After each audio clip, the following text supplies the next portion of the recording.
I have finally seen the 2017 release of Car. It was a good car. No. I have finally seen the 2017 release of The Bye-Bye Man. And I have to point out here, the premise is there's a monster called the Bye-Bye Man. And the Bye-Bye Man gets summoned if you say the Bye-Bye Man. So don't say it, don't think it, don't say it, don't think it. So that, but it wants to be said. It's sort of like the ring wants to be found. It wants to be said. So, yeah, why couldn't you just call it Mr. Adios and then the monster can't hurt you? Alright, so to be flatly honest with you, this horror movie has an okay premise. It's no dumber than any other horror movie.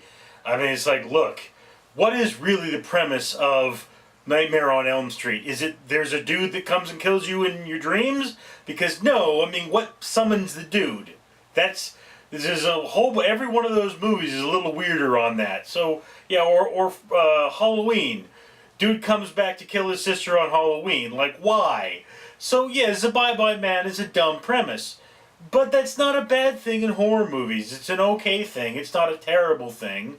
I mean, I get it. It's not that bad of a movie in that respect. But the problem is the execution of The Bye-Bye Man is kind of lazy. It's like The Bye-Bye Man has this dog monster that shows up and dogs at you, and you're like, but it's just a dog.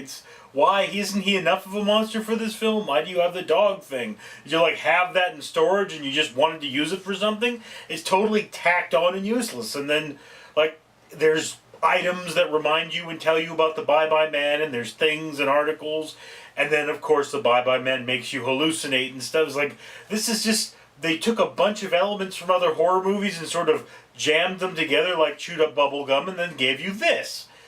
And there's also bad CGI. So really, here's the problem with the Bye-Bye Man, is it's a weak premise with a poor execution.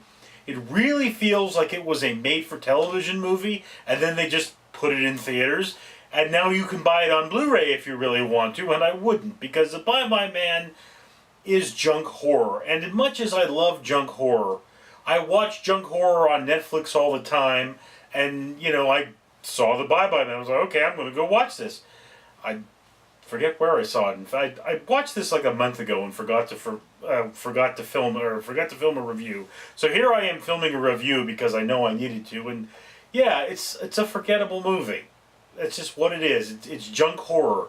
If this were a movie that I ran into on Netflix and it hadn't been in theaters, I think it was pretty good for what it is. The special effects are bad, but they're not horrible.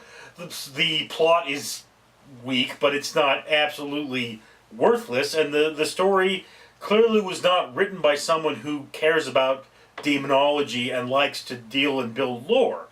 Now, to be honest with you, if there were a sequel, like if it were a direct-to-DVD sequel, I'd probably watch it. Because I love horror movies, even though I did not terribly love this one, you're going, okay, well, what's the lore behind the Bye-Bye Man? Where did it come from? You want to know. I want to know these things. And I mean, it's not a bad thing to want to know these things. It is a movie that demanded more backstory, that should have been better executed. This movie makes me sad because I think it could have been better than it was. Anyway, that's my feeling on the Bye-Bye Man. I'd love to hear yours down in the comments below. I'm Richard.